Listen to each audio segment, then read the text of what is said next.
Hi everyone, how's life? I hope and pray that you are healthy and happy. I'm Mia, and I like to share about my experience in raising and taming a pet bird. My interest in birds started in mid-pandemic when my family started feeding wild sparrows every morning by spreading some seed on our rooftop at downs. It's so fun and entertaining to watch flocks of wild sparrows eat those seeds. It is really therapeutic.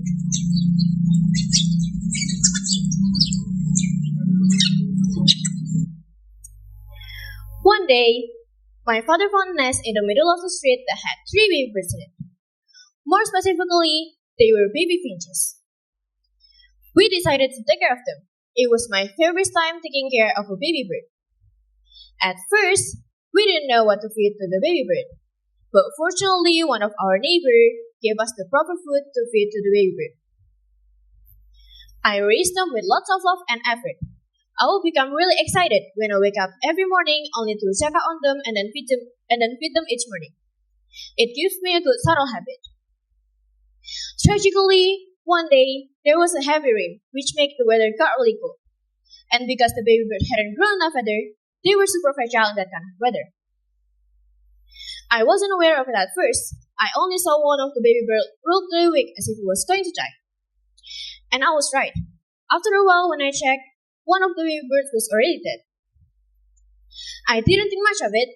I tried to just let it go. But then, the next morning, the rest of the baby birds died. All of it. I cried that morning. It was my first time crying from losing pet animals. I realized that losing a pet is so sad. Yet, it's not always bad.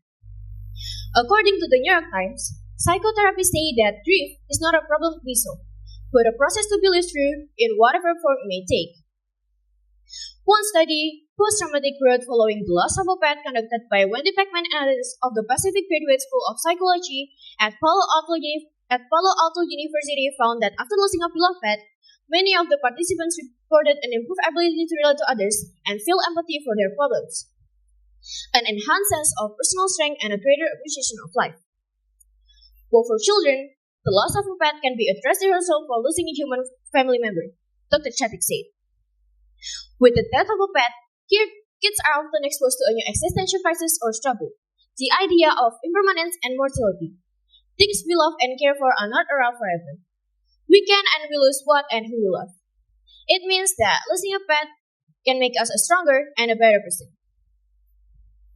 Knowing that I'm drowning in the passion of taking care of a pet bird, my father decided to help me adopt one with a higher rate of survival. We agreed on adopting a cockatiel. To ease my job in raising a cockatiel, I did some mini research about cockatiel by reading some articles and comprehending the information shared on the TikTok application. All because I want to thoroughly understand and become a responsible pet owner.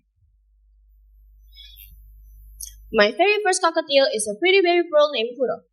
It is a parrot, native to Australia, which is very friendly and very smart at mimicking simple sounds, even songs.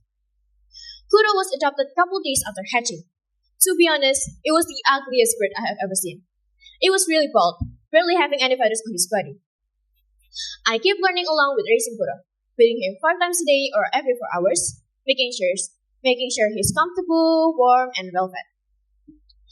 Other than raising Putri to be strong enough to be put in his own cage, I also learned to teach him how to fly, using a small branch that looked like a mini tree, making him impress me enough so that every time he flies, he will always fly back to me. It is so mesmerizing. Knowing that Putri comes from a smart bird species, I try to challenge myself to make him chirp beautifully. I constantly play a song entitled September by Earth, Wind, and Fire, so that he could learn not only how to chirp like a normal cockatiel, but also how to chirp the melody of September song. At last, Putri ended up successfully not only chirping the September song melody like this,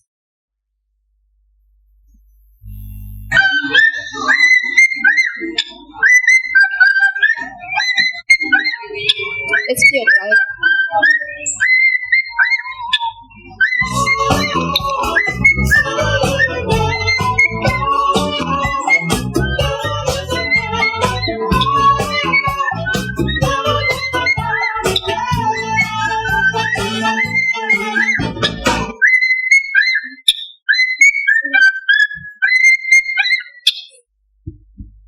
But he also learned how to chirp the melody of "If you're happy and you know it, clap your hands" song. He even learned how to say "I love you."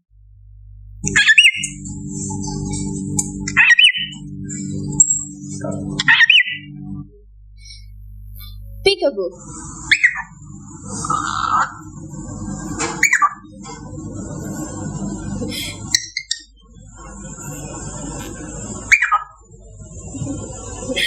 It's cute, right?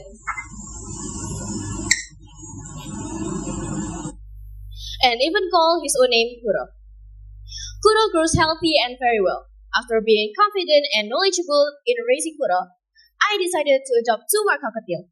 I got a male named Hairo and a female named Yuki. They are so adorable. Raising pets has changed me for the better. I learned about self-discipline and how to better understand my responsibilities for the three lives of Kuro, Hairo, and also Yuki. They make me gentler too, since they love to bear up on their heads gently. Cockatiels often like to be touched, and they will ask you to help them unfold feathers on their heads. They might like their cheek wrap, and they will ask you to wrap the feathers behind their crest. I guess raising pets is so addictive. I and my siblings ended up owning 32 birds, plus 5 newly hatched, bunches of hamsters, 4 tortoises, and 10 sugar gliders. It's your turn to give it a try. Who knows, you'll eventually be a zoo in your house. That's all for me. I'm Mia. I'm flying out. Thank you.